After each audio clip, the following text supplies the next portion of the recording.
మహాపరిశుద్ధుడా, ప్రేంగల తండ్రి, మా నమ్మదగిన దేవా, నీ దయలో నీ కృపలో నన్ను మమ్మల్ని ప్రేమించి నీ రెక్కల కింద మమ్మల్ని అందరినీ కూడా సజీవ లెక్కలు కాపాడుచు.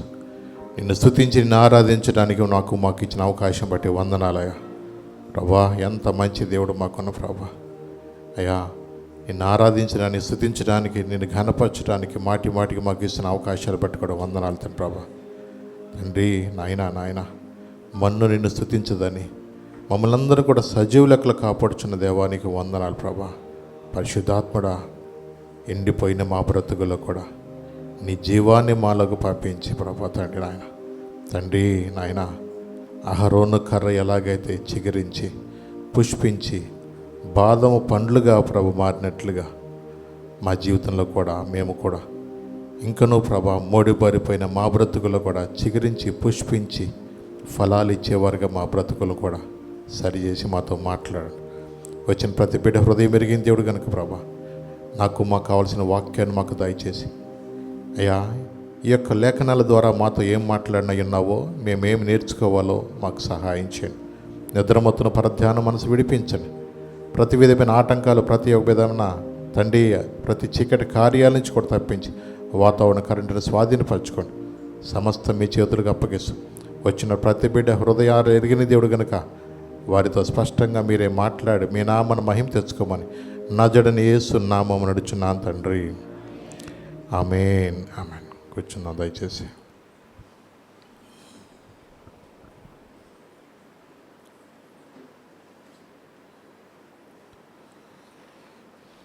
స్తోత్రం. Thank you Jesus.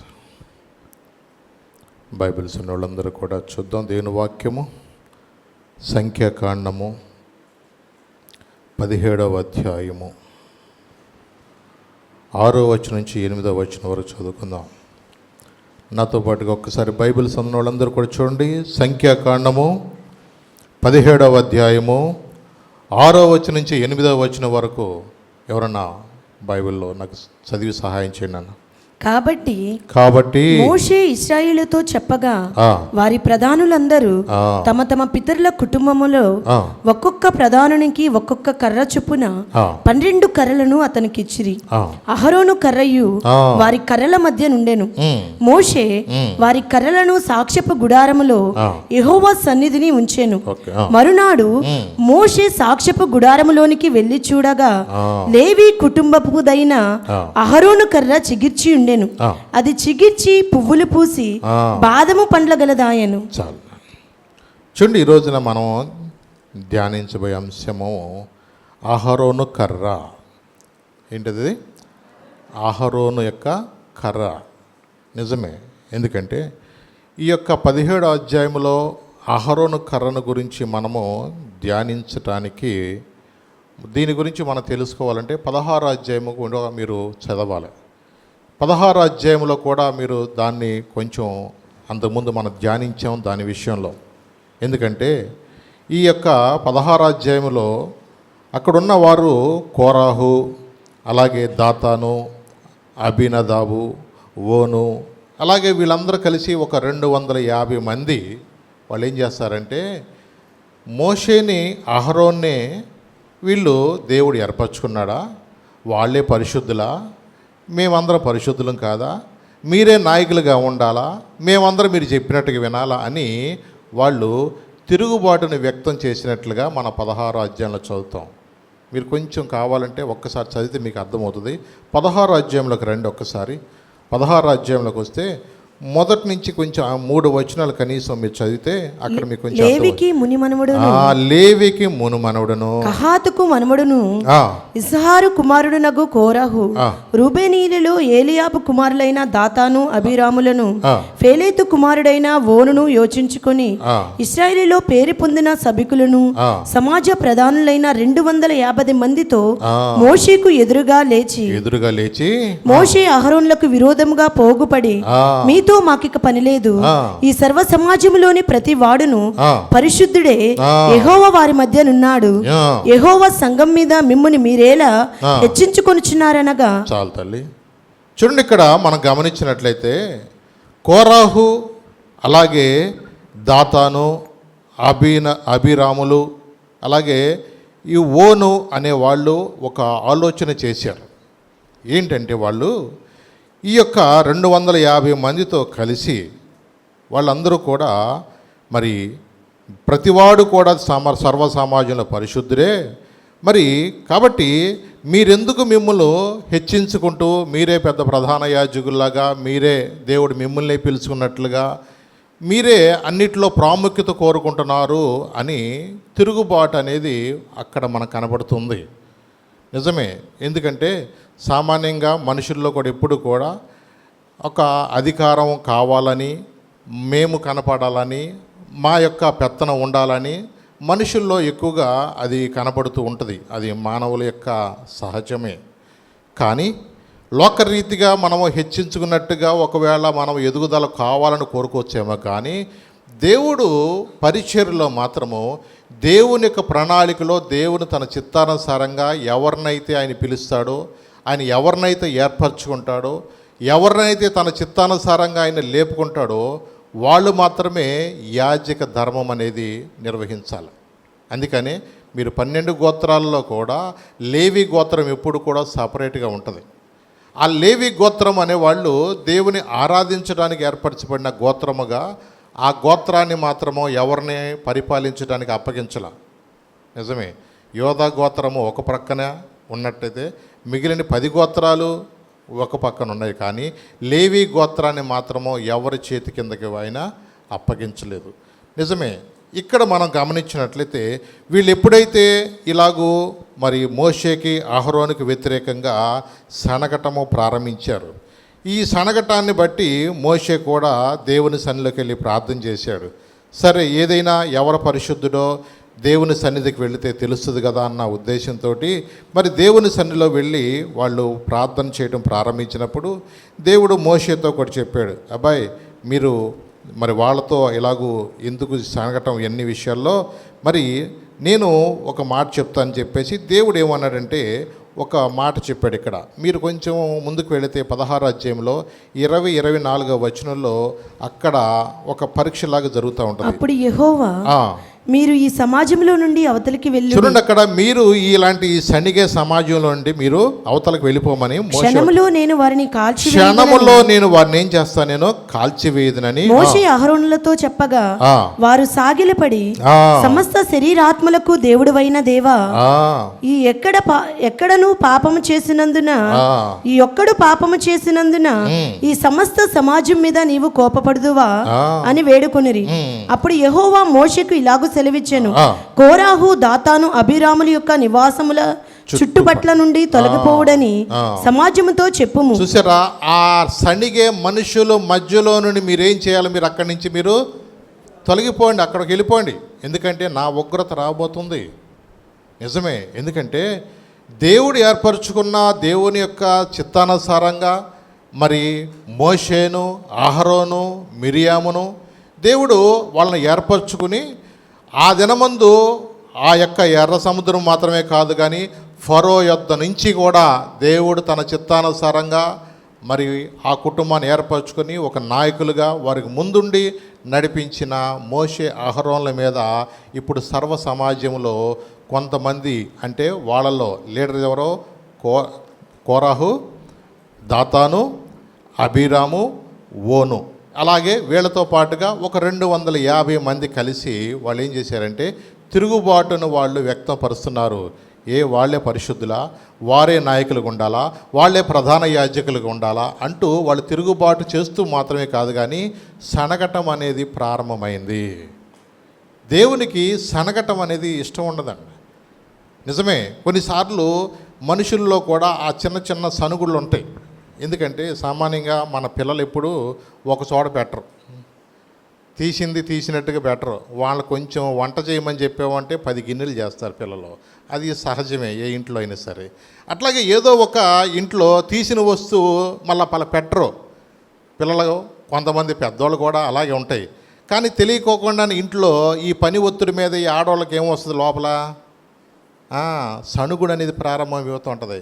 ఇక నేను ఒక్కదాన్ని సావాలా, ఇక నేనే అనా, ఈ సణుగుడు అనేది తెలియకోకుండా కుటుంబంలో ఏమవుద్దంటే అది అపవాదికి చోటిస్తుంది, ప్రశాంతత ఉండదు. ఈ శనిగే మనసు వచ్చేకి ఈ పిల్లలు ఏం చేస్తారంటే తలుపులు బట్టిగా బోల్ట్ వేసేసుకుంటారు. ఎవడకాడే గదుల్లోకి వెళ్ళిపోయినట్టుగా ఎవడకాడే మాట్లాడుకోకుండా ఇక మా అమ్మ ఎప్పుడు కూడా మా నాన్న ఎప్పుడు కూడా ఇలాగే అంటూ ఉంటాడు. నిజమే, తెలియకోకుండానే కుటుంబాలు ఏమవుద్దంటే అపవాది ఈ చిన్న చిన్న విషయాల్లో అది ఏ ఇంట్లోనా ఉండేదే, కానీ అది ఆ శనిగే స్వభావం అనేది అది మనలోకి వస్తున్నప్పుడు దేవుని ఆత్మ మనతో ఉండదు, దేవుని సన్నిధి మనతో ఉండదు. ఎందుకంటే దేవునికి ఇష్టం లేని స్వభావం ఏంటంటే శనగటము. ఈ కోరాహు, దాతాను, అబీరాము ఊరు అనే వాళ్ళు దేవునికి వ్యతిరేకంగా దేవుడు ఏర్పరచుకున్న మోషే, అహరోనులకు వ్యతిరేకంగా వాళ్ళు ఏం చేశారంటే సనగటం ప్రారంభించారు. నిజమే, ఎప్పుడైతే వీళ్ళు సనగటం ప్రారంభించారో దేవుని యొక్క ఉగ్రత ప్రారంభం అవటానికి ఆయన చెప్పాడు, మీరు ఈ కోరాహు, దాతాను, అబీరాము అని ఉన్న వాళ్ళ యొక్క నివాసాల దగ్గర నుండి, గుడారాల యొద్ద నుండి మీరు ఏం చేయమన్నారు, మీరు అక్కడి నుంచి వెళ్ళిపోయింది అన్నాడు. నిజమే, ఎప్పుడైతే ఈ మాట చెప్పిన తర్వాత అక్కడ జరిగింది ఏంటంటే, మీరు కొంచెం 30వ వచనం చదివితే మీకు కొంచెం అర్థం అవుతుంది. అయితే యెహోవా గొప్ప వింత పుట్టించుట వలన వారు ప్రాణములతో పాతాళములో కూలునట్లు భూమి తన నోరు తెరిచి వారికి కలిగిన సమస్తమును మృంగివేసిన యెడల వారు యెహోవాను అలక్ష్యము చేసిరని మీకు తెలియనను. అతడు ఆ మాటలను చెప్పి చాలించగానే వారి క్రింది నేల నెరవిడిచెను. భూమి తన నోరు తెరచి వారిని, వారి కుటుంబములను, కోరాహు సంబంధులందరినీ, వారి సమస్త సంపాద్యమును మృంగివేసెను. సమస్త సంపాద్యమును కూడా ఏం చేసింది? అది మన భాషలో చెప్పాలంటే భూకంపం. భూమి నెరలో విడిచింది అంటే మీకు తెలుసు కదా, ఈ మధ్య అనేక స్థలాల్లో కూడా భూకంపాలు వస్తున్నట్లుగా. మరి ఈ కొలంబియా అనే ప్రాంతంలో కానీ, జపాన్ అనే ప్రాంతంలో కానీ మొన్న ఈ మధ్య వచ్చిన ఈ భూకంపాలు, వాళ్ళు చక్కగా మంచి మంచి గృహాలు కట్టుకున్న ఆ యొక్క భూకంప తాగడికి కొంతమంది రాగలిగారు, కొంతమంది రాలేక చనిపోయారు.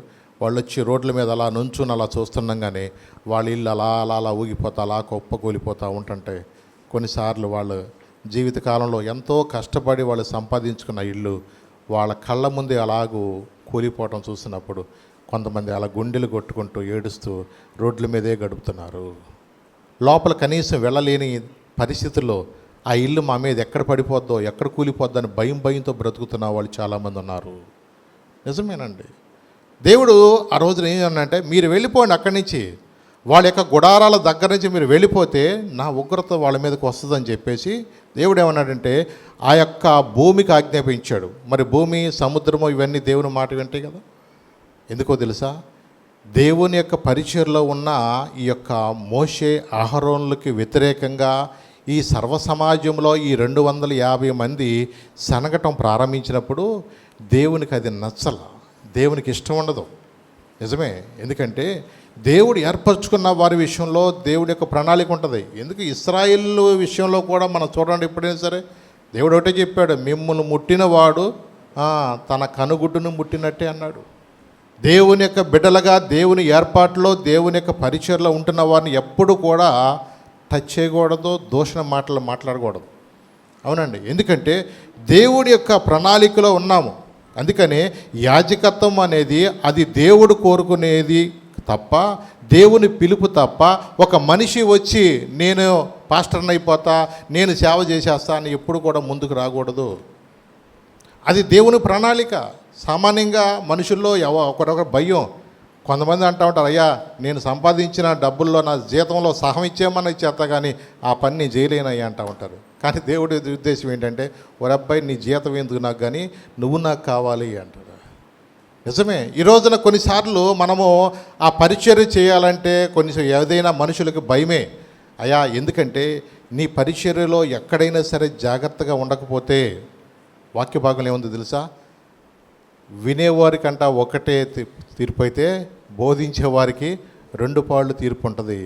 ఎందుకంటే బోధించిన ప్రకారం జీవించకపోతే వారికి మరి యొక్క కఠిన శిక్ష దేవుడు వాళ్ళకి అనుమతిస్తాడు.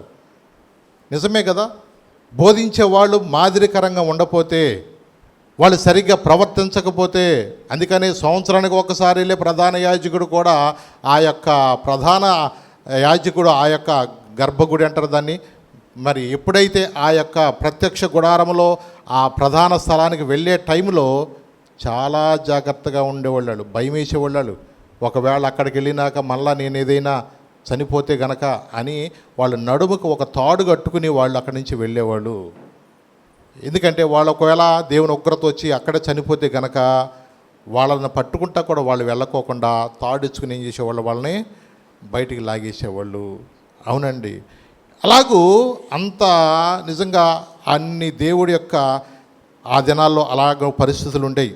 మరి దేవుడు మనల్ని ప్రేమించి ఈ రోజున చక్కగా మనము దేవుని ఆరాధించుకోగలుగుతున్నాము, దేవుని యొక్క మందిరంలో మనం ఉండగలుగుతున్నామంటే అది కేవలం దేవుడి యొక్క కృప.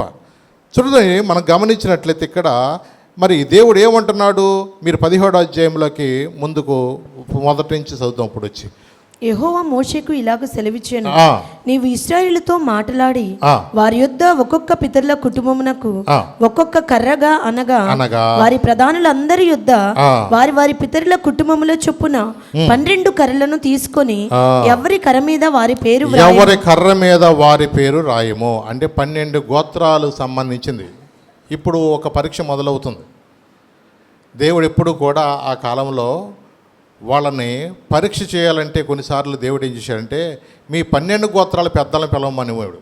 మీరు ఆకాని విషయంలో కూడా దొంగతనం చేసింది ఎవడంటే ఒక్కడు నోరు ఎప్పుకోకుండా ఎవడికాడే నోరు మూసుకుని పిన్ డ్రాప్ సైలెన్స్గా నాది తెలవదు అన్నట్టుగానే ఉంటున్నారు. కానీ దేవుడు ఏమన్నాడు, 12 గోత్రాల్లో పిలవ నంపించండి.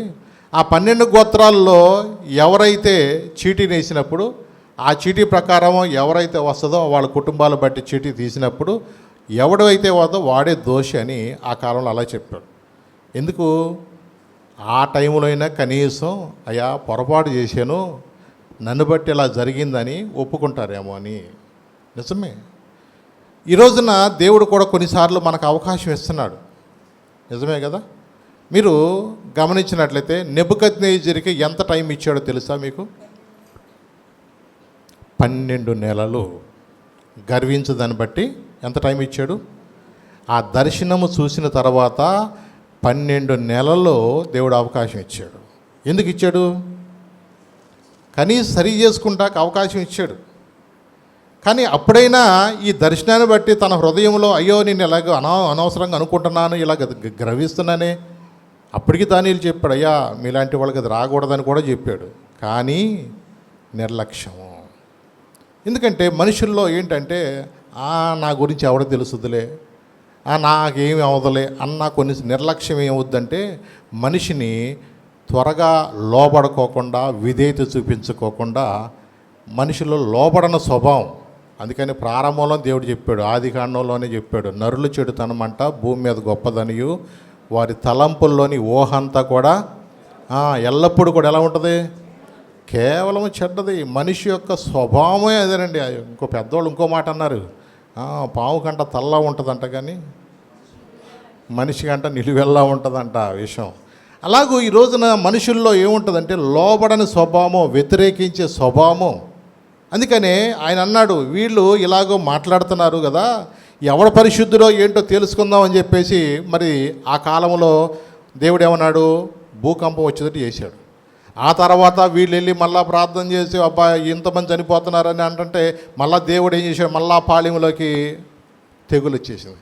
ఏం చేయాలి అర్థం కాని పరిస్థితుల్లో మళ్ళా అయ్యో సమాజం ఇలా చనిపోతున్నారని అహరోనే మళ్ళా వెళ్ళి ఆ దోపాత్తులు పట్టుకుని ఆ చచ్చిన వారికి బతికిన వారికి మధ్యలోకి వెళ్ళి నిలబడ్డు.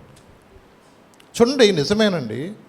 దేవుడిచ్చిన ప్రేమను బట్టి ఆ కాలంలో అహరోను దేవుని యొక్క ప్రేమను చూపించేవాడు. నిజమే, కొన్నిసార్లు మనం చెప్పొచ్చు అహరోన్ని యేసుక్రీస్తు సాదృశ్యంగా కూడా చెప్పొచ్చు. ప్రధాన యాజకుడిగా యేసుక్రీస్తు సాదృశ్యంగా కూడా బైబిల్ చెప్తుంది. అంటే చూడండి, వాళ్ళు అనుకుంటున్నారు ఇలాగ వ్యతిరేకంగా మాట్లాడుతూ ఉన్నారు. ఈ యొక్క సంభాషణ అనేది కొనసాగుతుంది. ఎన్ని దెబ్బలు తిన్నా, ఎంతమంది చచ్చిపోయినా మాకు మాత్రం ఏం కావాలి? మాకు ప్రధానత్వం మాకు కావాలా? వాళ్ళేనా? అరే ఒక పక్కన భూకంపం వచ్చి ఎంతమంది చచ్చిపోయారే, తెగులు వచ్చి ఎంతమంది చచ్చిపోయారే, ఇన్ని రకాలుగా ఇన్ని శోధనలు ప్రత్యక్షంగా కళ్ళ ముందు ఇలాగ నశించిపోతున్న మనుషుల్లో భయం ఉంటుందా? అప్పటికీ వీళ్ళు అహరోను మోషేలు దేవుని ఎదుట సాష్టాంగపడి ప్రభువా ఈ మరణ నాపు ప్రభువా అంటూ వాళ్ళు నిజంగా వాళ్ళు దేవుని ప్రేమను బట్టి వాళ్ళు ఎన్నోసార్లు ప్రార్థన చేస్తున్నా సరే మనుషుల్లో ఏముంది తెలుసా, ఎవడపోతే మాకేంట్లే, మాకు మాత్రం అధికారం కావాలా. చూడండి, అలాంటి స్వభావాన్ని బట్టి దేవుడు ఇంకొక పరీక్ష పెట్టాడు. ఎలాంటి పరీక్ష అంటే, మీరందరూ ఒక మాట వినండి అని చెప్పేసి 17వ అధ్యాయంలో ఏమనంటే, ఒక్కొక్క పితరుల గోత్రమును బట్టి వాళ్ళ ప్రధానుల యొక్క పేరును బట్టి ఆ కర్రల మీద ఏం చేయవాడు, వాటి పేరు రాయి అన్నాడు. ఏమన్నాడు? కర్ర అంటే అది జీవం ఉన్న కర్ర కాదు, ఎండిపోయిన ఆ కర్ర మీద ఏం రాయమన్నాడు, ఆ గోత్రము యొక్క ప్రధానుడైన వ్యక్తి, అర్థమైందా, ఆ పేర్లు రాయండి అన్నాడు. మరి లేవి గోత్రానికి సంబంధించి వచ్చేలకి అహరోను పెద్దోడు, మోషే పెద్దోడు, అహరోను పెద్దోడా? అహరోను పెద్దోడు. కాబట్టి ఈ యొక్క గోత్రానికి ఏం పేరు అక్కడ రాశారంటే, అక్కడ అహరోను కర్ర అని ఆ ఒక కర్ర మీద రాశారు. మిగతా మొత్తం 11 మంది ప్రధానులు వాళ్ళ కర్రలు తీసుకొచ్చారు. అలాగే వాటితో పాటుగా కూడా అహరోను కర్ర కూడా తీసుకొచ్చాడు.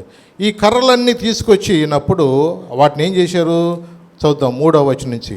లేవి కర్ర మీద అహరోను కర్ర ఏలయనగా పితరుల కుటుంబముల ప్రధానునికి ఒక్క కర్రయే ఉండవలెను. నేను మిమ్మల్ని కలుసుకుని ప్రత్యక్షపు గుడారములోని శాస్త్రముల ఎదుట వాటిని ఉంచవలెను. ఎక్కడ ఉంచాలంటే వాటిని ప్రత్యక్ష గుడారములో ఉంచాలి. ప్రత్యక్ష గుడారములో శాసనములు ఉన్నవి అన్నది అక్కడ. అంటే 10 కమాండ్మెంట్స్ ఎన్నోటి మనకు అక్కడ రాతి పలకల మీద ఏమున్నాయి, 10 ఆజ్ఞలు. అంటే ఆ ప్రత్యక్ష గుడారములో వెళ్ళినప్పుడు మందసం ఉంది అక్కడ. ఆ మందసంలో ఏమున్నాయి, దేవుడిచ్చిన 10 ఆజ్ఞలు కూడా అక్కడే ఉన్నాయి. నిజమే, ఆ 10 ఆజ్ఞలు కూడా అవన్నీ కూడా దేవుడు తను చెప్పినట్లుగా వాటిని పెట్టారు. ప్రత్యక్ష గుడారమే కానివ్వండి, మందసమే కానివ్వండి, యాజకుని యొక్క వస్త్రాలే కానీ అది దేవుడు మోషేకు చెప్పినట్లుగానే అక్కడ ఉన్నాయి తప్ప మనం ఎలా కడదామా, అలా వేసుకుందామా, నేను పాస్టర్ గారిని కదా, ప్రధాన యాజకుని కదా, నా బట్టలు ఎలా వేసుకుంటే బాగుంటుందేమో అన్నట్టుగా వాళ్ళు ఎప్పుడు ఆలోచించలేదండి.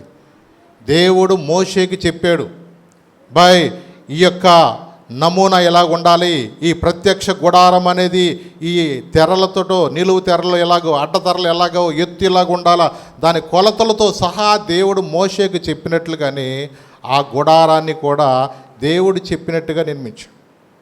దానికి ముందు ఏమి ఉండాలి అక్కడ, నిజమే, వాళ్ళు వచ్చే ముందు అక్కడ వాటికి ముందు గంగాళ ఒకటి ఉంటుంది.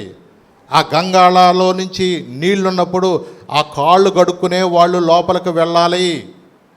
నిజమే, ఇవన్నీ అక్కడ దేవుడు ఏదైతే వాళ్ళకి చెప్పాడో ఆ చెప్పినట్టుగా ఆ యొక్క పరిస్థితులన్నీ కూడా మోషేకు దేవుడు సెలవిచ్చినట్టుగా వాటన్నిటిని కూడా అక్కడ సిద్ధపరిచారు. నిజమే, మరి కొలతలన్నీ కూడా దేవుడిచ్చినవే. మోషేకు దేవుడు ఏది ఇచ్చాడో అది దేవుని నిర్ణయాలే తప్ప, దేవుని కొలతలే తప్ప, దేవుని యొక్క ప్రణాళికలే తప్ప వాళ్ళు సొంతగా వాళ్ళు అనుకున్నట్టుగా వాళ్ళు అక్కడ ఏది కూడా చేయలేదు.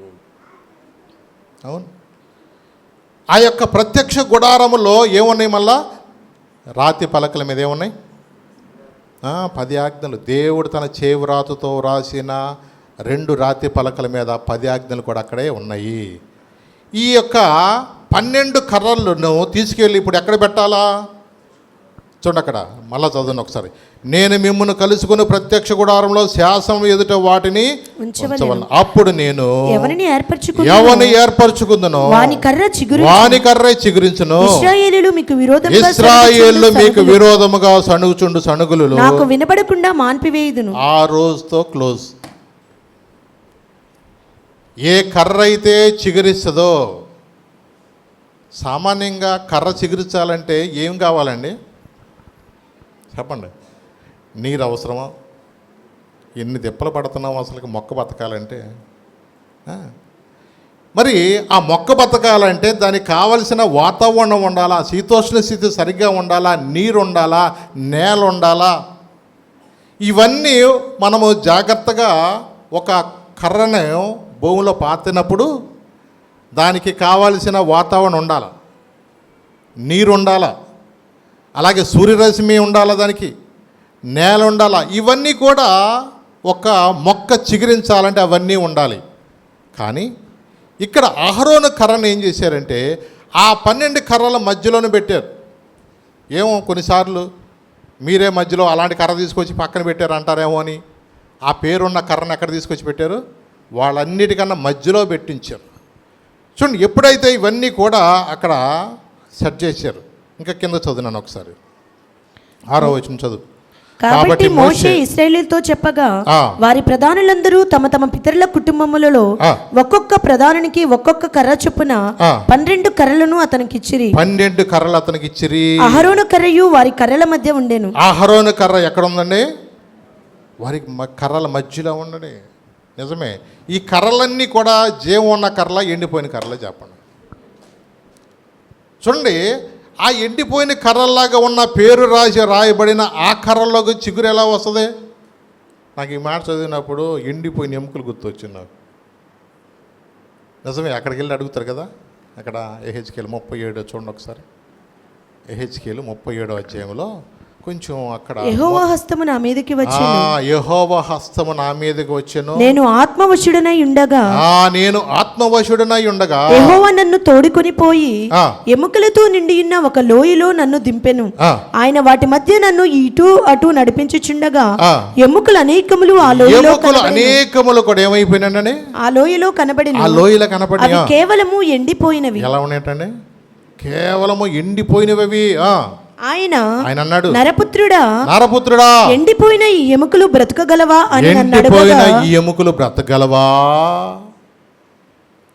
నాకేం తెలుసయ్యా, అది నీకే తెలుసు అంటాడు. ఎండిపోయిన ఎముకలు బ్రతకగలవా? ఏమంటే చచ్చిపోయినోడు దగ్గరికి వెళ్ళి లేరా బావా వచ్చాడు, నీ అల్లుడు వచ్చాడు, లేగు అంటే ఆడు లెగుతాడా? చుట్టాలు వచ్చినప్పుడు అదే ఏడుపు, ఎవరు బంధువులు వచ్చినా అదే ఏడుపు. అప్పుడు దాకా ఆగిపోయిన సౌండ్ ఒక్కసారి మళ్ళీ రేజ్ అవుద్ది మధ్యలో. ఎందుకు రేజ్ అవుద్ది? వాళ్ళ ప్రియమైన వాళ్ళు ఎవరైనా వచ్చినప్పుడు మళ్ళీ వాళ్ళ పేరు చెప్పి లెగరా, వాళ్ళు వచ్చారు లెగరా అంటూ ఉంటారు. చూడండి, నిజమే, ఒక్కసారి గనక ఒక వ్యక్తి గనక ఊపిరి ఆగిపోతే ఇక మనం గింజుకున్నా ఏమి చేసినా ఇక మన వల్ల కానీ కాదు. నిజమే, దేవుడు మనతో మాట్లాడేందుకు తెలుసా? ఆయన వాక్యములో జీవం ఉంది. ఏముంది ఆ వాక్యంలో? జీవం ఉంది. ఆ జీవం ఏం చేస్తుందంటే ఎండిపోయిన మన బ్రతుకుల్ని జీవింపచేస్తుంది. అవునండి, అందుకన్నాడు, జీవనదిని నా హృదయములో ప్రవహింపచేయుమయా, జీవనదిని నా హృదయములో ప్రవహింపచేయుమయా, ఎండిన ఎముకలన్నీయు తిరిగి జీవింపచేయుమయా, ఎండిన ఎముకలన్నీయు తిరిగి జీవింపచేయుమయా, జీవనదిని నా హృదయములో ప్రవహింపచేయుమయా, జీవనదిని నా హృదయములో ప్రవహింపచేయుమయా. ఎండిపోయిన వారిని కూడా చూసారా, అంటే ఎముకలను కూడా నీవు ఆజ్ఞాపించినప్పుడు సరే దేవుడిగా ఉన్నా అంటే వాటితో ప్రవచించని మాట్లాడాడు. అక్కడ ఏమన్నా మాట్లాడమ్మా? చదువు ఒకసారి. అందుకైనా ప్రవచనమెత్తి ఎండిపోయిన ఈ ఎముకలతో ఇట్లను ఎండిపోయిన ఎముకలారా, ఏమన్నాడు? ఎండిపోయిన ఎముకలారా, యెహోవా మాట ఆలకించుడి, ఈ ఎముకలకు ప్రభువైన యెహోవా సెలవిచ్చినదేమనగా మీరు బ్రతుకున్నట్లు నేను మీలోనికి జీవాత్మను రప్పించుచున్నాను. నేను మీలోనికి ఏం పంపిస్తున్నాను? జీవాత్మను పంపించుతున్నాను. అంటే ఆజ్ఞాపించినట్లుగా మాట్లాడాల. ఏదైనా సరే యేసు నామములో శక్తి ఉంది, యేసు రక్తంలో శక్తి ఉంది. కాబట్టి జీవమును పునరుద్ధానమును నేనే, నా యందు విశ్వాసం ఉంచువాడు ఏమవుతాడు? చనిపోయినను వాడు బ్రతుకుతాడు. అంటే ఈ రోజున ఆత్మీయంగా ఎండిపోయిన మన జీవితాల్లో దేవుని వాక్యము మనలో వింటుంటే ఏముంటుందంటే, నీకు తెలియకోకుండానే నీలో జీవం వస్తుంది. నీకు తెలియకోకుండానే అలాగ ఉంటుంది. ఓ రోజు ఇలాగ మీటింగ్కి నేను వెళ్ళాను. ఆ మీటింగ్కి వెళితే అతను సాక్ష్యం చెప్తున్నాడు. నిజమే, ఒకసారి మధ్యలో మీకు చెప్పినట్టుగా ఉన్నాను. అతడు లారీ డ్రైవర్గా పనిచేసిన మంచి ఓనరు. అతను సొంత లారీ తోలుకుంటూ ఉంటాడు. పైగా వాళ్ళు పేరుకి ఆ ఏరియాలో రాజులు కానీ పిలువబడుతున్న వారు. వాళ్ళు అమ్మగారు యేసుప్రభుని నమ్ముకుంది, కానీ వీళ్ళకున్న పరిస్థితిని బట్టి యేసుప్రభుని అంటే ఏదో మేము కింగులు, మేమే రాజులు, మిగతా వాళ్ళందరూ తక్కువ వాళ్ళు అన్న స్వభావంతో అలాంటి అభిప్రాయం కలిగి ఉండేవాడు అతను. దాన్ని బట్టి తనకున్న డబ్బును బట్టి, తనకున్న మరి అవకాశాన్ని బట్టి తన లారీ నడుపుకుంటూ చాలా మరి నేషనల్ డ్రైవర్లు అంటారు కదా వాళ్ళని, అలాగూ వాళ్ళు చాలా దూరం వెళుతూ ఉండేవాడు. ఈ కాలక్రమేణా కొన్నిసార్లు కుటుంబాలకు దూరం అవుతున్నప్పుడు కొన్నిసార్లు శోధించబడి వాళ్ళు చేయరాని పనులు, పాపాలు చేస్తూ వల్ల అనుకోకుండా హెచ్ఐవి అతనికి సోకింది. ఈ హెచ్ఐవి వ్యాధి వచ్చిన తర్వాత అతను తెలియకోకుండానే బరువు తగ్గిపోతున్నాడు. తనలో తెలియకోకుండా నీరసమో ఇలాంటి అనారోగ్య పరిస్థితులను బట్టి తన హాస్పిటల్లో చూపించుకున్నప్పుడు హెచ్ఐవి పాజిటివ్ వచ్చింది. ఇక ఆ మాట తెలిసిన కాడి నుంచి ఇంకా నీరసం అయిపోయాడు, ఇంకా కంగు తినిపోయాడు. అయ్యో, నా జీవితంలో ఇంకా నేను ఎదగాలనుకున్నానే, ఇంకా నా జీవితంలో నేనేదో చేయాలనుకున్నానే, నా జీవితం ఎందుకు ఇలాగ ముగించబడిపోతుందా అని చెప్పి చాలా కుంగిపోయాడండి. అలాంటి పరిస్థితుల్లో నిజంగా దేవుడు మరి ఎందుకనో మరి ఆ కృప ఏంటో కానీ ఒక రోజున ఇలాగే చనిపోతాడులే అనుకుని డాక్టర్ కూడా చెప్పేశారు. ఇక అందరూ కూడా ఇంటికాడ చుట్టాలు వచ్చేసారు. వాళ్ళు పుల్లల గిల్లలు కూడా అన్నీ రెడీ చేసుకున్నారు. ఇంటికాడ అందరు ఎదురు చూస్తున్న టైంలో అతను తెలియకోకుండానే అలా చచ్చిపోతాడు అనుకున్న వ్యక్తికి ఒక పక్కన మీటింగ్ జరుగుతున్నప్పుడు ఒక పాట వింటున్నాడు.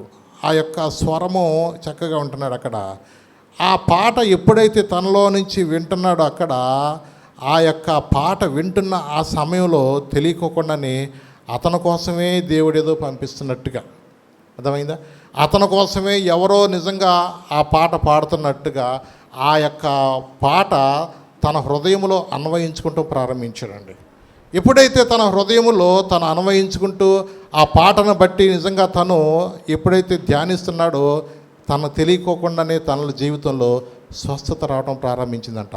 తెలియకోకుండానే ఆ ఎముకల్లోకి ఏమైపోయిందంట, శక్తి రావటం, బలం రావటం సరిపోయిందండి.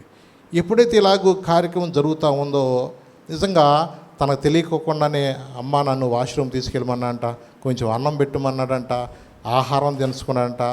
అసలు ఎప్పుడు గుడ్డతో తుడిచే వ్యక్తిని పట్టుకుని స్నానం చేసారంట. ఇవన్నీ జరుగుతున్నప్పుడు కొన్నిసార్లు ఆయన భార్యను ఆశ్చర్యపోయిందంట. ఏంటి, చనిపోతాడు అనుకున్న వ్యక్తి స్నానం చేస్తున్నాడు, అన్నం తింటున్నాడు. ఇవన్నీ చూసిన డాక్టర్కి అనుమానం వచ్చి ఆయన మళ్ళా టెస్ట్ చేస్తే నెగిటివ్ అని వచ్చిందంట, హెచ్ఐవి. ఇది ఎలా సాధ్యమా అమ్మా? ఇది ఎలా సాధ్యమైందమ్మా? ఆయనకు విశ్వాసం వచ్చింది. అయ్యా, ఇలాగూ నేను ఆ పాట వింటున్నప్పుడు అర్థమైందా, ఆ ప్రాణము తెప్పరిల్లినట్టుగా నిజంగా దేవుని యొక్క మాటలు కొన్నిసార్లు పాటల రూపంలో కూడా మనుషుల్లోకి ఏమిస్తుంది, జీవాన్ని ఇస్తుంది. ఎండిపోయిన వ్యక్తిలో కూడా తెలియకోకుండా ఏమొస్తుంటే విశ్వాసాన్ని బలపరుస్తుంది. వినటం వల్లే కదా విశ్వాసం అనేది వచ్చేది. సామాన్యంగా అన్నీ బాగుంటే ప్రార్థనకు రమ్మంటే వస్తాడు ఆయన. అన్నీ బాగున్నప్పుడు దేవునికి లోబడమంటే రక్షణ పొందుతారా? దేవుడు అందుకనే కొన్నిసార్లు మనల్ని ప్రేమించేస్తాడంటే కొన్నిసార్లు మనకి శోధనలకు అప్పగిస్తాడు, శ్రమలకు అప్పగిస్తూ ఉంటాడు, కొన్నిసార్లు అప్పులు కాడి కింద నలగొడుతూ ఉంటాడు. అవునండి, అందుకని దేవుడు మనల్ని ప్రేమించి ఆయన ఏం చేస్తాడంటే గాయపరుస్తాడు, కొన్నిసార్లు మనల్ని పరీక్షిస్తూ ఉంటాడు. అందుకనే శోధన సహించువాడు ధన్యుడు. దేవుడు తను ప్రేమించి వాడిని ఏం చేస్తాడని ఉంది, గద్దించి శిక్షిస్తాడు. దేవుడు శిక్షను మనం ఎప్పుడు కూడా త్రోసివేయకూడదు. మనల్ని ప్రేమించే దేవుడు ఒక శ్రమను అనుమతి ఇచ్చినప్పుడు ఆ శ్రమను తీసేయమని అడగకూడదు. ఆ శ్రమను కూడా జయించటానికి నాకు శక్తిని దయచేయమని అడిగినప్పుడే నువ్వు విశ్వాసం నిలబడగలుగుతావు. అంటే నీకు ఒక శోధన వచ్చిందనుకో, దాన్ని నువ్వు జయించలేవనుకో, ఇక నువ్వు అనవసరం.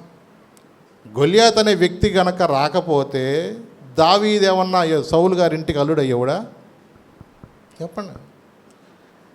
గొలియాతును దేవుడు పంపించినప్పుడే కదా ఆయన హీరో అయ్యింది. చూడండి, ఇవన్నీ కూడా కొన్నిసార్లు దేవుడు నీకు ఒక సమస్యను పంపించాయంటే దాన్ని నువ్వు జయించగలుగుతావన్న నమ్మకం ఆయనకు ఉండబట్టే నీకు ఒక శోధన పంపిస్తాడు. నువ్వు దాన్ని చూసి పారిపోకూడదు.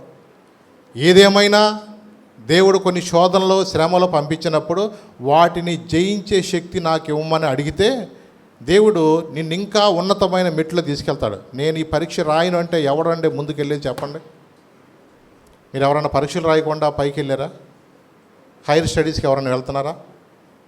పరీక్ష అంటే నా భయం బాబో, నేను రాయను బాబో అంటే ఇంకా ఆడికి చదివేందుకు? ఇంకా ఆడికి ఎంతసేపు ఎట్టెట్ట అనుకుంటామో. ఇక మనం ఏదో మన పనులు ఇయ్యే, ఇంక వ్యవసాయ పనులు చేసుకుంటాం. తల్లిదండ్రుల బాధ ఏంటి? మాకులాగా ఆడ కష్టపడకూడదు, మాకులాగా కొంచెం ఇబ్బంది పడకూడదు, వాడేదో కొంచెం చదువుకుంటే కొంచెం బాగుపడతాడన్న ఉద్దేశం. తల్లిదండ్రులు చక్క చదువుకోరా నాయన అని వాళ్ళకు ఉన్నా లేకపోయినా కష్టపడి వాళ్ళ ఫీజులు కట్టి ఇన్ని తిప్పలు పడతా ఉంటుంటే నాకు పరీక్షలు అంటే భయం అనుకుంటే వాడు ఇంకా ఏం సక్సెస్ అవుతాడు ముందుకడి? అందుకని కొన్నిసార్లు నీకు వచ్చిన శ్రమను బట్టి కానీ నీకున్న వచ్చిన శోధన పరీక్షను బట్టి నువ్వు ఎప్పుడు కూడా భయపడకూడదు. నిజమే, కొన్నిసార్లు నీతిమంతుడంట సింహం వల్లే ధైర్యంగా ఉంటాడు. ఈ రోజున నీకు వచ్చిన ప్రతి శోధనలో కూడా నువ్వు ధైర్యంగా నిలబడాలా. మరి అక్కడ కూడా పరీక్షలు పెడతాడు దేవుడు. ఈ పరీక్షలో కూడా మరి 12 కర్రలు అక్కడ పెడితే అక్కడ గమనించినట్లయితే ఆ 12 కర్రల్లో కూడా జరిగింది ఏంటంటే మోషే కర్ర. చూసారా? 7, 8 కూడా మళ్ళీ చూద్దాం. మోషే వారి కర్రలను సాక్ష్యపు గుడారములో యెహోవా సన్నిధిని ఉంచెను. మరునాడు మోషే సాక్ష్యపు గుడారంలోనికి వెళ్ళి చూడగా లేవి కుటుంబపుదైన అహరోను కర్ర చిగిర్చి ఉండెను. అది చిగిర్చి పువ్వులు పూసి బాదము పండ్లు గలదాయను. ఏమంటే మిగిలిన కర్రలన్నీ అట్టాగే ఎండిపోయి ఉన్నాయి, కానీ ఈ కర్రలో చూస్తే ఏమున్నాయంటే మొదట చిగురు వచ్చింది, ఇంకా పుష్పించింది, ఇంకా బాదం పండ్లు కూడా వచ్చేసినాయి అంటండి. ఇప్పుడు బతికొండాలంటే ఏదో ఒక్క సూచన అంటే చాలు కదా అని గట్టికి గాలి పీలిగనుకో అమ్మాయిడు బతికాడు అంటారా లేదా చెప్పండి? లేచి అన్నం తినండి ఇంకా ఇవన్నీ అంటే ఇంకా అది ఆశ్చర్యం కదా. లేచి నుంచోబిని గబుక్కుని సాక్ష్యం ప్రస్తున్నట్టు ఇంకా ఆశ్చర్యం కదా. అంటే చూడండి, కొన్నిసార్లు దేవుడు కొన్ని కార్యాలు బలపరచడానికి ఒక సూచనే కాదండి, అక్కడ 3 సూచనలు చేశాడు. అక్కడ చిగురించటం మాత్రమే కాదు, అది పువ్వులు పూయటం మాత్రమే కాదు, అది అక్కడ కాయలు కూడా కాసినట్టుగా మనం అక్కడ చూస్తున్నాం. నిజమే, ఎందుకంటే కొన్నిసార్లు దేవుని యొక్క కార్యాలు ఎలా ఉంటాయంటే యెషయా ఒక భక్తుడు ఒక మాట చెప్పాడు. రండి ఆ మాట కూడా మీకు చూపిస్తాను. 36వ అధ్యాయం 7వ వచనంలో, యెషయా 36వ అధ్యాయం 7వ వచనం చదివినాను ఒకసారి. మా దేవుడైన యెహోవాను మేము నమ్ముకొనుచున్నామని మీరు నాతో చెప్పెదరేమో. సరే, యెరూషలేమందున్న ఈ బలిపీఠమునొద్ద మాత్రమే మీరు నమస్కారము చేయవలనని. యెషయా 36వ అధ్యాయం 7వ వచనమేనా? యెషయా 36వ అధ్యాయం 7వ వచనం నేను చెప్పింది. అక్కడ నదులు ప్రవాహిస్తాయని రాసి ఉంటుంది. అక్కడ యెషయా 36, 7వ వచనం, 35, 7 సారీ నాది తప్పు. అక్కడ గమనించినట్టయితే ఎండమావులు మడుగులగును, ఎండిన భూమిలో నీటి బొగ్గలు పుట్టును. ఏమన్నాడు అక్కడ? ఎండమావులు మడుగులగును, ఎండిన భూమిలో నీటి బొగ్గలు పుట్టును. కొన్నిసార్లు అనిపిస్తూ ఉంటుంది ఆ కాలంలో నీళ్లు లేని సమయంలో కూడా ఎడారిలో కూడా ఏం చేశాడు దేవుడు? ఇంకో చోట అదే మాట రాయబడిన చూడండి. అక్కడ 44:3 కూడా ఉందా మాట? 44:3 ఉందా మాట? నేను దప్పిగల వాని మీద నీళ్లను, ఎండిన భూమి మీద ప్రవాహ జలములను, ఎండిన భూమి మీద ఏం చేస్తాడు ఆయన అంటండి? ప్రవాహ జలములు. అవునండి, నీళ్లు లేని టైంలో దేవుడు ఏమన్నాడు? ఆ బండను కొట్టవాయి అంటే ఆ బండలో నుంచి ఏమొచ్చినాయి? నీళ్ళు. ఈ రోజున ఎడారి భూములుగా చెప్పబడుతున్న ఆ గల్ఫ్ కంట్రీస్లో కొన్నిసార్లు భారీ వర్షాలు వచ్చి అసలుకి పడవలేసుకుని తిరిగే పరిస్థితులు వచ్చినాయి ఈ మధ్య. ఏంటి ఎడారి భూములు ఏంటి మావి? ఈ ఎడారి భూమిలో ఎంత భయంకరమైన వర్షాలు ఏంటి? అసలుకి వాళ్ళకి వాళ్ళే నమ్మలేకపోతున్నారు. నిజమే. ఎందుకంటే మనకున్నంత వర్షపాతం కూడా అసలు దానిలో పావు వంతు కూడా ఉండదు వాళ్ళకి ఎప్పుడు. అలాంటి ఎడారి భూముల్లో కూడా నిజంగా ఈ మధ్య మనం గమనించినట్లయితే భయంకరమైన వర్షాలు, వరదలు, అసలు తుఫాన్లు ఆ ప్రాంతం నిండా కూడా ఈ మధ్య ఎక్కువైపోతున్నాయి. అలాగే ఆశ్చర్యం వేస్తుంది, ఏంటి మా భూములు ఎలా మారిపోయింది, మాకు వాతావరణం మారిపోయింది, మన వానలే నటిలిపోయినాము. అందుకని మనకు వానలు పడతల్లా, దానికోసం ఇలా ఎదురు చూడాల్సి వస్తుంది మనకి ఈ రోజున. కానీ యేసు ప్రభు వారు నిజంగా ఈ రోజున ఆశలు లేని వారి జీవితాల్లో కూడా ఆశను చిగురింపగలిగింది ఇవ్వడండి ఆయన. ఒక రోజున రక్తస్రావం గల స్త్రీ కూడా 12 సంవత్సరాల నుంచి బాధపడుతూ యేసు ప్రభు ఆ మార్గం గుండా వెళుతున్నప్పుడు ఏం చేసింది ఆమె? యేసు ప్రభు యొక్క వస్త్రపు చెంగు ముట్టుకుంటే నేను బాగుపడతానేమో అనుకుని ఆయన వస్త్రపు చెంగు అలా ముట్టుకుంటాక అలా వెళ్ళి ధైర్యం చేసి మొత్తాన్ని ముట్టుకుంది. ఎప్పుడైతే అలాగ ముట్టుకుందో తెలియకోకుండానే ఆయనలో ఉన్న ప్రభావం ఏమైపోయింది? యేసయ్యలోకి వచ్చింది. యేసయ్యలోకి ఆ ప్రభావం ఆమెలోకి ఎప్పుడైతే వచ్చిందో ఆమెకు వెంటనే అర్థమైందంటే నా బాధ నివారణ అయిపోయిందని ఆమెకు అర్థమైపోయింది. అవునండి. ఎందుకంటే అక్కడ చాలామంది ఉండొచ్చేమో, కానీ విశ్వాసంతో ముట్టుకుంది కాబట్టి ఆమెకు ఆ రోజున స్వస్థత వచ్చింది. ప్రభు ఏమన్నా తెలుసా? అమ్మా కుమారి, నీ విశ్వాసమే నిన్ను స్వస్థపరిచిందమ్మా. ఆమె విశ్వాసము ఎలాంటి పరిస్థితుల్లో ఉందమ్మాయి?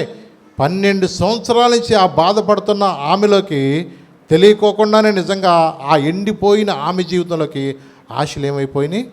చిగిరించినట్టుగా అయిపోయిందండి. నిజమేనండి. కొన్నిసార్లు మనం అనుకోవచ్చు, ఒకరోజు ఇలాగే నాయిన్ అనే గ్రామం గుండా యేసు ప్రభు వారు కూడా అక్కడ వెళ్తున్న సమయంలో ఆ నాయిన్ అనే గ్రామంలో ఏంటంటే విధవరాలి కుమారుడు, ఎవరో ఇంకా ఆమెకు పిల్లలు కూడా లేరు, భర్త లేడు ఎలాగో.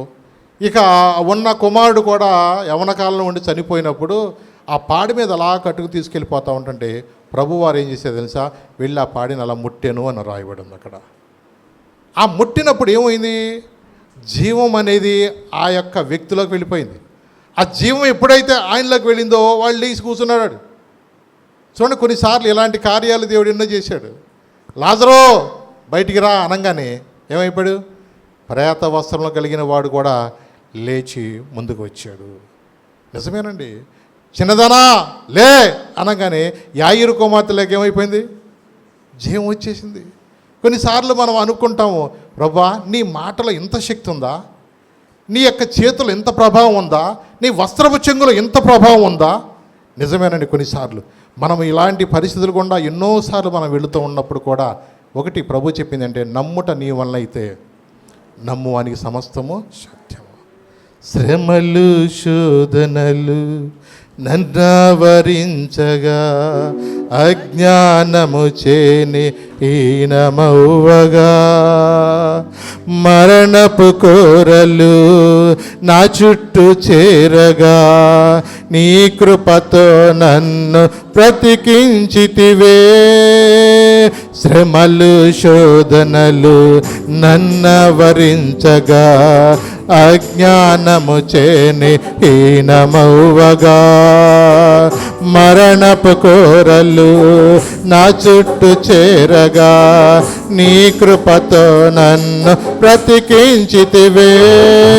ఎంతగా నన్ను ప్రేమించుటకు ఏ పాటి వాడను యేసయ్యా, ఎంతగా నన్ను ప్రేమించుటకు ఏ పాటి వారమో యేసయ్యా.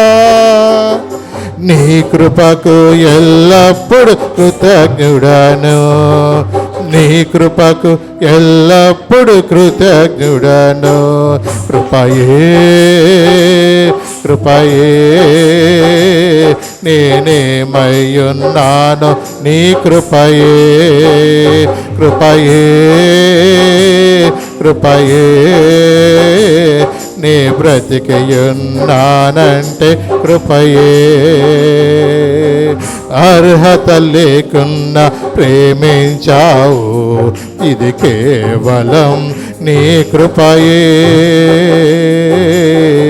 యోగ్యత లేకున్నా హెచ్చించావు, ఇది కేవలం నీ కృపయే.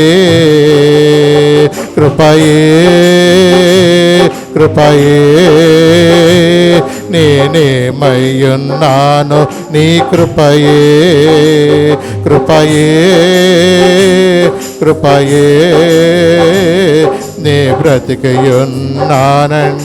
కృపయే. దేవుడు ఎంతైనా నమ్మదగిన దేవుడు అండి ఆయన. శ్రమలు శోధనలు నిన్ను వచ్చినప్పుడు కొన్నిసార్లు నీకు అసాధ్యం అనుకోవచ్చు, వైద్యులు కూడా కొన్నిసార్లు నీకు అనవసరం అని చెప్పొచ్చు. మరణము తప్పించడం అనేది యెహోవా వశము. నిజమేనండి. మనం ఎప్పుడైతే ఎహెచ్కేల్ లాగా ఆజ్ఞాపించినట్లుగా మాట్లాడాలి, దేవుని వాక్యము నేనేం చేస్తాంటే ఆయన సన్నిధిలో నీవు కోల్పోయిన ఆ యొక్క విశ్వాసాన్ని కూడా బలపరుస్తుంది. నిరుత్సాహంలో వస్తారు చాలామంది కూడా, ఇక నా జీవితం అయిపోయింది, నా బ్రతుకు అయిపోయింది అనుకుంటూ చాలామంది మనోవేదనతో చాలామంది వస్తారు. నిజమే, చర్చికి వచ్చేటప్పుడు అన్నీ బాగున్నాడు ఎవడు చాలామంది చర్చికి రారు. ఏదైనా ఒక సమస్యను బట్టి కానీ ఏదైనా ఒక ఇబ్బందిని బట్టి దేవుడు వాళ్ళని ప్రేమించి వాళ్ళని ఆకర్షించి దేవుని యొద్దకు నెమ్మదిగా అయినా వారిని నడిపిస్తాడు. ఎవరో ఒకరి ద్వారా మందిరానికి రమ్మని దేవుడు ఆహ్వానిస్తాడు. మరి దేవుని సన్నిధికి వచ్చినప్పుడు కొన్నిసార్లు వాళ్ళు అనుకోవచ్చు, యోవేలు భక్తులు చెప్తారు సరే, పసర పురుగులు, గొంగళ పురుగులు, మిడతలు ఇలాగో తినివేసిన ఆ యొక్క పరిస్థితిలో నుంచి కూడా దేవుడు అన్నాడు, నేను మిమ్మల్ని విడిపిస్తాను అంటున్నాడు. నిజమే. ఎందుకంటే ఇప్పటి వరకు నీవు దేవుని సన్నిధిలో ఒకవేళ అలాగ కోల్పోయిన స్థితిలో ఉన్నా సరే, మీరు 2వ అధ్యాయం 12వ వచనం అన్నట్టాడు అక్కడ యోవేల్లో, ఇప్పుడైనా సరే మీరు ఉపవాసం ఉండి కన్నీరు విడుచుచు దుఃఖించుచు ఏం చేయాలంట? దుఃఖించుచు మనఃపూర్వకంగా తిరిగి నా యొద్దకు రండి, మనఃపూర్తిగా నా యొద్దకు మీరు రండి. ఇదే యెహోవా వాక్కు, ఇదే యెహోవా వాక్కు. మీ దేవుడైన యెహోవా కరుణా వాత్సల్యములు గలవాడును, కరుణా వాత్సల్యం గలవాడును, శాంతమూర్తియు అత్యంత కృపగలవాడునయుండి తాను చేయనుద్దేశించిన కీడును చేయక పశ్చాత్తాపడును గనుక మీ వస్త్రములను కాక మీ హృదయములను చింపుకొని ఆయన తట్టు తిరుగుడి. మీ వస్త్రములు కాక మీ హృదయాన్ని చింపుకోండి. దేవుని మందిరానికి వచ్చినప్పుడు నీ జీవితంలో, నీ కుటుంబంలో, నీ పిల్లల పరిస్థితిని బట్టి కానీ, నీ భర్త పరిస్థితిని బట్టి కానీ, నీకున్న ఆర్థిక ఇబ్బందులను బట్టి కానీ, నీకు అనారోగ్యాలను బట్టి కానీ నువ్వు అలాగే ఆలోచించావనుకో, ఈ షుగర్ల బీపీలు ఇంకా ఎక్కువైపోతుంది. మనం చేయవలసింది ఏంటంటే నీ చింత యావత్తు కూడా ఆయన మీద వేయాలి. ఆయన మీద వేయటం ఏంటి? పాస్టర్ గారు ప్రార్థన చేయని చెప్పేసి నువ్వు గుర్రలు పెట్టి నిద్రపోవడం కాదు. నీవు ఉపవాసం ఉండి ప్రార్థన చేయాలా, నువ్వు కన్నీరు విడచవాలా, నీ వస్త్రములు కాక నీ హృదయాన్ని చింపుకోవాలా. అంటే కత్తితో కోసుకోమనా? అంటే నీ హృదయంలో దాచబడిన ఆ యొక్క పాప స్వభావాన్ని ప్రభు రక్తంలో దాన్ని కడుక్కోవాలి. ఈ నీతిమంతుడు ఎవడో లేడు. దేవుడి సన్నిధిలో మనం వెళ్ళినప్పుడు ఆయన వెలుగు ఏం చేస్తాడంటే నీలో ఉన్న చీకటిని తొలగిస్తుంది. నీ అంతరంగములో అది దాచబడిన ప్రతి పాపమును కూడా ఏం చేస్తాడంటే అది బయటికి లాగుద్ది. సౌలు దగ్గరకి ఆ రోజున దమస్క మార్గం వెళ్తున్నప్పుడు దేవుని యొక్క వెలుగు వెళ్ళినప్పుడు ఆయనలో వచ్చిన మార్పు ఎలా వచ్చింది అనుకున్నారు? దేవుడు తన ఆత్మ ద్వారా తను దర్శించాడు. ఆ గొప్ప వెలుగులో చీకటిగా అయిపోయినట్టుగా కళ్ళు కనపడిన పరిస్థితుల్లో దేవుని స్వరం అతనితో మాట్లాడినప్పుడు అతని హృదయం తెరవబడింది. అతని కళ్ళల్లో ఉన్న పొరలు కూడా రాలినట్లుగా మనం అక్కడ చూస్తున్నాం. ఆ 3 దినాలు ఏం చేశాడు తెలుసా? తన హృదయం అంతటితో పశ్చాత్తాపడి ప్రార్థన చేశాడు. ఆ పరిస్థితి కనుక సౌలుకు రాకపోతే సౌలు మాటిని కూడా చెప్పండి. ఈ రోజున మీరు జీవితంలో కూడా పరీక్షించుకోండి. ఏదైనా ఒక సమస్య, ఒక కష్టం అనేది మనల్ని ప్రేమించే దేవుడు మనకు అనుమతించాడు. ఆ శోధన కానీ ఆ శ్రమ కానీ లేకపోతే మన దేవుని యొద్దకు వచ్చేవాళ్ళం కాదు, రక్షణ పొందేవాళ్ళం కాదు, అసలు చర్చ అంటే మనకు లెక్కే ఉండేది కాదు. ఈ లోకమే సర్వస్వం అనుకుంటూ మనం ఇష్టానుసారంగా మనం బ్రతికేవాళ్ళం. కానీ దేవుడు మనల్ని ప్రేమించి ఒక శోధనను పంపించేవాడు, ఒక శ్రమను పంపించి కొన్ని ఇరుకుల ద్వారా మనం ఏం చేస్తామంటే శుద్ధ సువర్ణం అవ్వటానికి బంగారం ఎలాగైతే దాన్ని వేడి చేస్తారో నీకున్న ఆ సిట్యువేషన్ బట్టి, నీకున్న పరిస్థితిని బట్టి దేవుడు కూడా ఏం చేస్తాడంటే నిన్ను సరిచేయటానికే దేవుడు ఇప్పుడు కూడా ఒక శ్రమను అనేది పంపిస్తాడు. అవును, ప్రార్థనకు వచ్చినాక శ్రమలు ఉండవని దేవుడు ఎక్కడ చెప్పలా. శివుడు లేకుండా క్రైస్తత్వం అనేది లేదు. అందుకని ఒక శ్రమ అనేది మనకు మంచిది. మరి పౌలు గారికి కూడా ఒక ముళ్ళు ఉందా లేదో చెప్పండి. మరి ఎంత సేవ చేసిన ఆయనకి ముళ్ళు లేకుండా ఉందా? మరి ఆయనకి ముళ్ళు ఉన్నప్పుడు మనకు ఎందుకు ముళ్ళు ఉన్నది చెప్పండి. ఒకటి, ఎప్పుడూ కూడా బతికిని చేపలాగా అదవుతుందా? నీటికి ఎదురు ఎట్లాగే చేప వెళ్ళొద్దో, నీకు వచ్చే ప్రతి శోధనను కూడా నువ్వు జయించాలంటే ప్రభు సహాయంతోనే నువ్వు వెళ్ళాల. ఆయన జయించాడు, ప్రభు అన్ని జయించాడు కాబట్టి ఆయనకు అన్నీ తెలుసు. కొన్నిసార్లు మనకి వ్యతిరేకంగా మాట్లాడతారు. కోరాహు, దాతాను, అబీరాము లాగానే మనకు వ్యతిరేకంగా ఎంతో మాట్లాడచ్చు. ఇంటి పక్కన వాళ్ళు మాట్లాడచ్చు, బంధువులు మాట్లాడచ్చు, అసలు ఇంటోళ్ళే నానా రకాలుగా నీ మీద మాట్లాడచ్చు. కానీ ఒకటి, నీకున్న పరిస్థితుల్లో కూడా ప్రభువా నీ జీవాన్ని నాలో పంపించు. ఎందుకంటే ఆటోమేటిక్గా మనలో ఎవరైనా వ్యతిరేకంగా మాట్లాడంటే సణిగే మనసు వస్తుంది. ఆ గ్రంబ్లింగ్ అనేది మనలో వచ్చేస్తుంది. తెలియకోకుండానే ఆ సణుగుడు ఏమవుతుందంటే ఇల్లంతా మనశ్శాంతి లేకుండా, సమాధానం లేకోకుండా మన జీవితంలో కొన్నిసార్లు నిరుత్సాహం గురైపోతూ ఉంటాం. కానీ దేవుని బిడ్డలుగా మనం చేయవలసింది ఏంటి తెలుసా? దేవుని పాదాల దగ్గరికి మనం వెళ్ళినప్పుడు ఆ యొక్క 10 పలకల ముందు ఎందుకు పెట్టమన్నాడు? అక్కడ శాసనాల ముందు ఎందుకు పెట్టమన్నాడు అంటే దేవుని యొక్క ప్రత్యక్ష గుడారములో ఆ మందసము దగ్గర, అంటే మనము దేవుని మందిరంలోకి వెళ్ళినప్పుడు దేవుని వాక్యము నీతో మాట్లాడుతుంది. కీర్తనకారుడు చెప్పాడు కదా, 119వ కీర్తనలో చూడండి ఒకసారి. 119వ కీర్తన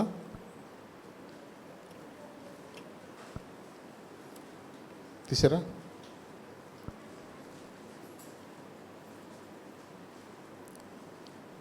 యాభై వచ్చిన చదువుతున్నానా? 119వ కీర్తన. నీ వాక్యము నన్ను బ్రతికించి ఉన్నది. నీ వాక్యమే మమ్మల్ని ఏం చేస్తుంది? బ్రతికించి ఉన్నది. నా బాధలో ఇదే నాకు నెమ్మది కలిగించుచున్నది. నా బాధల్లో కూడా ఏమి ఇస్తుంది? అది నెమ్మది ఇస్తుంది. 130 కూడా చదువు దానిలోనే. 119వ కీర్తన 130 వచ్చిన కూడా. నీ వాక్యములు వెల్లడి ఎగుటతోడని, నీ వాక్యము వెల్లడగుతోడని వెలుగు కలుగును. ఏం కలుగుద్దంటండి? వెలుగు కలుగును. అవి తెలివి లేని వారికి తెలివి లేని వారికి ఏమిస్తుంది అది? అంటే ఈ రోజున వాక్యము ఏం చేస్తా అంటే నీ మనోనేత్రాలు తెరవ చేస్తుంది. అప్పుడు నీకు అర్థమవుతుంది, నేను ఇలాంటి పిచ్చి పనులు చేస్తున్నానే, అయ్యో నా దేవుని వాక్యము నా హృదయంలో వెళ్ళకోకుండా నేనేదో అనుకుంటూ నా ఊహల ప్రకారం నేను ఉన్నానే. మన మనోనేత్రాలు దేవుడు వాక్యం ద్వారా మాట్లాడినప్పుడు మనకు అర్థమవుతుంది. మన గుడ్డితనం అనేది అది అప్పుడు అర్థమవుతూ ఉంటుంది. వాక్యపు వెలుగులో ఆయన ఏం చేస్తాడు? నిన్ను పరీక్షిస్తాడు, పరిశోధిస్తాడు. ఆ దినమందు సౌలును కూడా పరీక్షించినట్లుగా నీ యొక్క ఆత్మీయ యాత్రలో దేవుని సన్నిధికి వచ్చినప్పుడు ఏం జరుగుతుంది తెలుసా? చిగురింపు చేసేటట్టుగా దేవుడు నిన్ను చేస్తాడు. ఆ ఎండిపోయిన కర్రలోకి ఏమొచ్చింది? అక్కడ క్రమంగా చిగురు రావటం మొదలెట్టింది. ఆ చిగురు తెల్లారికెళ్ళి చూసేలకే ఏమండి అసలు చిగురు రావాలంటే ఎంత టైం పడుతుంది?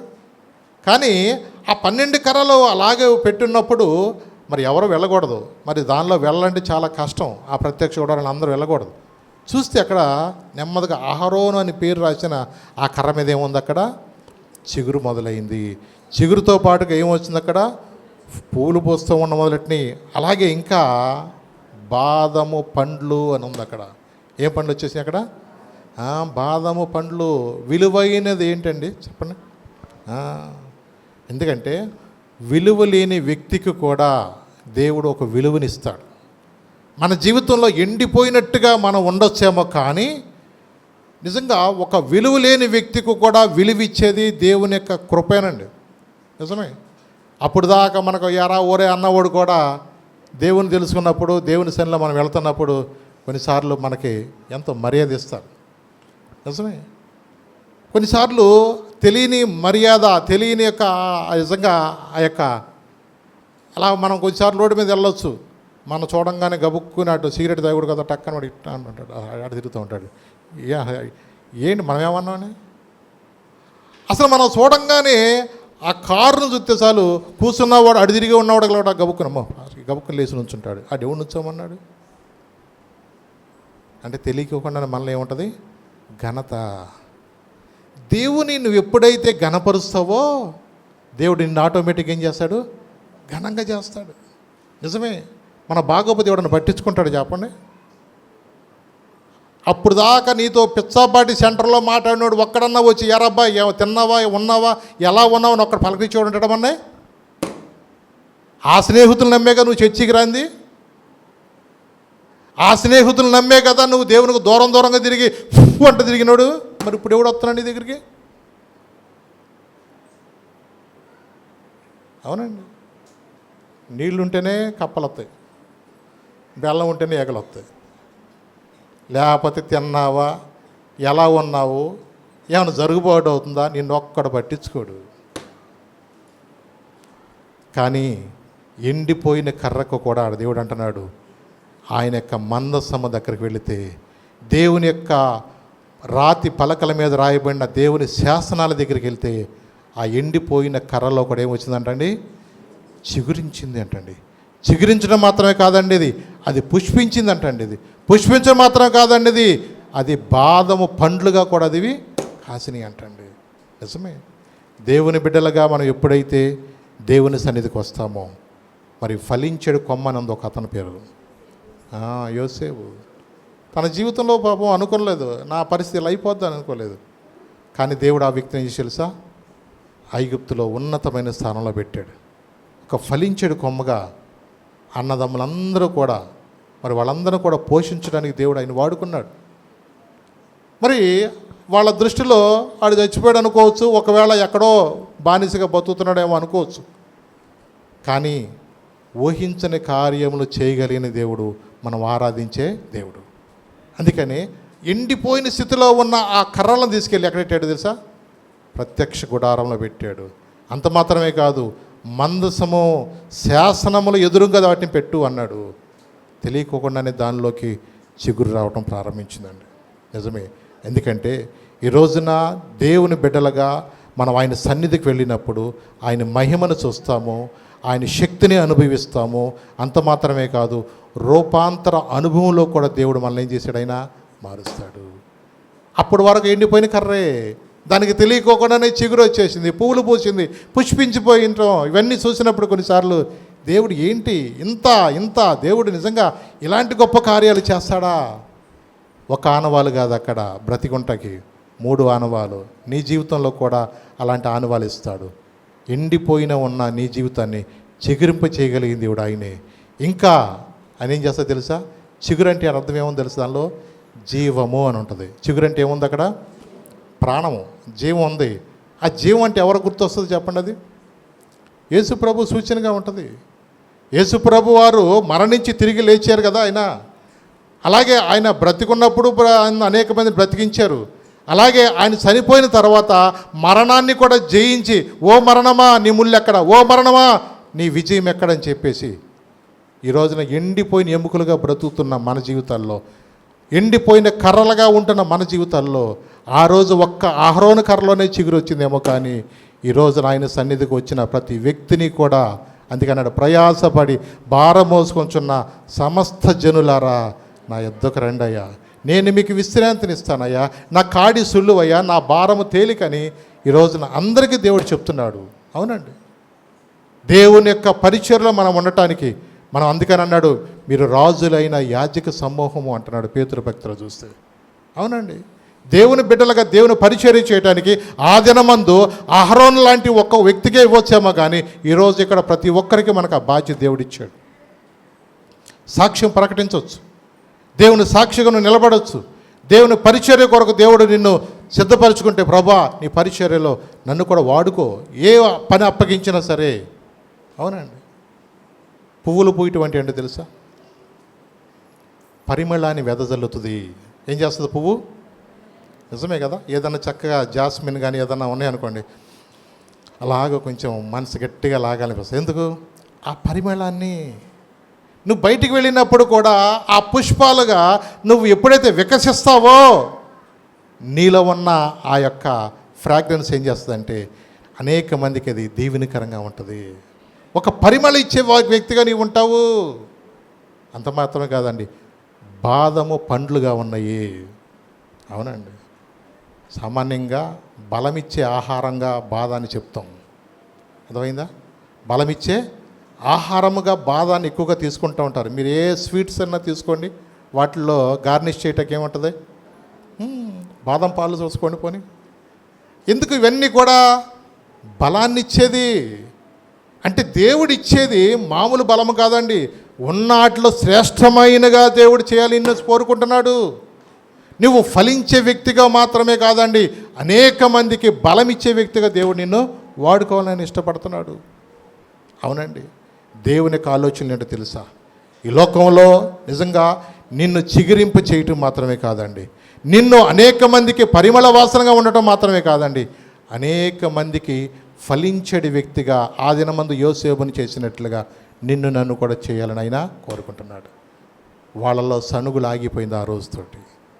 అప్పుడు దాకా అరిసినోడు, కేకలేసినోడు, ఎన్ని దెబ్బలు తిన్నా, అవసరమైతే భూకంపాలు వచ్చి ఎంతమంది చచ్చిపోయినా, అలాగే తెగులు వచ్చి ఎంతమంది చచ్చిపోయినా, వాళ్ళలో మాత్రం ఎంతసేపు మేము మేము మేము మేము ఆగండి, నేను ఒక పరీక్ష పెడతాను. ఎవడైతే ఇక ఆ 12 గోత్రాల ప్రధానులు వచ్చి ఆ ఎండిపోయిన కర్రలు తీసుకొచ్చి ఆ ప్రత్యక్ష గుడారంలో పెట్టండి, అప్పుడు ఏ కర్ర అయితే చిగురిస్తుందో అతననే నేను ఏర్పరచుకున్నాను. ఆ దినము నుండి సణుగుడు అనేది ఆగిపోద్ది. అవునండి, దేవుని యొక్క ఏర్పాటులో నీవు నేను ఉన్నప్పుడు ఎవడు నోరెత్తడు, ఎవరు మాట్లాడడం, నిన్ను చిగురించేలా చేస్తాడు. కొంతమంది అనొచ్చు, మీరేం బాగుపడ్డారా చర్చికి వెళ్ళినాక అనుకోవచ్చు. మౌనంగా ఉండు. ఎండిపోయిన ఎముకలకు జీవం ఇచ్చిన దేవుడు, ఎండిపోయిన కర్రకి చిగురింపజేయగలిగిన దేవుడు, పువ్వులు పూయించేటట్టుగా కాయలు కాల్చేటట్టు చేసిన దేవుడు ఎండిపోయిన మన బ్రతుకులు చేయగలడా? లేదా? అందుకని నమ్ముట నీ వల్ల అయితే నమ్మువానికి సమస్తము సాధ్యం. మనం ఎక్కడికి వెళ్ళాలా? ఆయన యొక్క ప్రత్యక్ష గుడారంలోకి వెళ్ళాలా? ఆయన ఆలయములో మనం ఉండాలా? ఆయన సన్నిధిలో మనం గడపాలా? ఆయన శాసనములు మనము అభ్యసించినప్పుడు తప్పకుండా మనం చిగురించేవారుగా, పుష్పించేవారుగా, ఫలించేవారుగా ఉంటాము. లేచి నిలబడదాం, ప్రభుని అడుగుదాం. ప్రభా, ఎండిపోయిన మా బ్రతుకులో కూడా జీవం ఇవ్వగలిగిన వాడిని ఒక్కడివే ప్రభా. నిజమే ప్రభా, ఆ దినమందు అహరోను కర్ర చిగురించినట్టుగా అయా నీ సన్నిధిలో ఉన్నప్పుడు ప్రభా మమ్మల్ని చిగురింప చేయగలిగిన వాడిని ఒక్కడవే అని. నిజమే ప్రభా, ఆ దినమందు ఎలాగైతే ప్రభా పుష్పించి ఫలించినట్టుగా ప్రభా మా యొక్క జీవితంలో కూడా నువ్వు చేయగలిగిన దేవుడు అని మాతో మాట్లాడుచున్నందుకు వందనాలు ప్రభా. హృదయమంతుడితో అడగండి, ప్రభా నేను ఇప్పటి వరకు నా జీవితంలో నేను ఎండిపోయిన నా బ్రతుకులో ప్రభా నేను ఎంతోసార్లు కుంగిపోతున్నాను ప్రభా. నా పరిస్థితులను బట్టి ప్రభా నేను మానసికంగా వేదనతో ఉంటున్నాను ప్రభా. నాకే ఎందుకు ఇన్ని కష్టాలు రావాలి, నా కుటుంబంలో ఎందుకు ఇబ్బందులు రావాలని ప్రభా మానసికంగా మేము కుంగిపోచామా. కానీ ప్రభా అహరోను కర్రను నువ్వు చిగురింప చేసినట్లుగా మందిరములో ప్రభా, ఆ ప్రత్యక్ష గుడారములో ప్రభా, ఆ మందసం ఎదుట శాసనం ఎదుట ఉన్నప్పుడు అయా అహరోను కర్ర చిగురించినట్లుగా ప్రభా, అహరోను కర్ర పుష్పించి ఫలించినట్లుగా ప్రభా ఎండిపోయిన మా బ్రతుకులను కూడా నువ్వు చిగురింప చేయగలిగినవాడిని మాతో మాట్లాడినందుకు వందనాలు ప్రభా. నిజమే ప్రభా, ఎన్నోసార్లు ప్రభా తండ్రి నాయన మా జీవితాల్లో ప్రభా నాయన నిరుత్సాహం మా మీద ఏలుపడి చేస్తున్నప్పుడు, కృంగిన ప్రాటు మాలో ఉంటున్నప్పుడు కూడా ప్రభా దేవా నాయన మా దీన స్థితిని చూసిన దేవుడు, మమ్మల్ని కనికరించిన దేవుడు ప్రభా, లోకంలో హేళన చేసిన బంధువులు హేళనగా మాట్లాడినా ప్రభా వారి జీవితాలు ఎందుకు అలా అయిపోయినని మనుషులు బాధపడుతున్నట్లుగా ఉన్నా ఈరోజు మాతో మాట్లాడినందుకు నా మనోన్నతరాలు తెరవచ్చాయి ప్రభా. అయా నీ ఒక్కడివే మమ్మల్ని, అయా నీ ఒక్కడివే మమ్మల్ని ప్రభా మమ్మల్ని లేవనెత్తగలిగిన దేవుడు, చిగురింప చేయగలిగిన వాడు ఒక్కడవే ప్రభా. అనేక మందికి పరిమళ వాసనగా మేము ఉండునట్లుగా, అనేక మందికి బలమైన ఆహారము పంచిపెట్టగొట్టినట్లుగా కూడా నువ్వు చేయగలిగిన దేవుడు అని మాతో మాట్లాడినందుకు వందనాలు తండ్రి. మా విశ్వాసాన్ని బలపరచండి, కృంగుబాటు నిరుత్సాహాన్ని చెడిపించి ప్రభు నీ పాదాల దగ్గర ప్రభా ప్రత్యక్ష గుడారములో ఎలాగైతే నీ కృపను పొందుకున్నట్లుగా నీ కృపను పొందుకునే భాగ్యం నాకు మా అందరికి దయచేయండి. నీ వాక్యమాల ముద్ర వేసి నీ దీవులతో మమ్మల్ని పెంపుతామని యేసు నామమున నడుచున్నాను తండ్రి. ఆమేన్, ఆమేన్.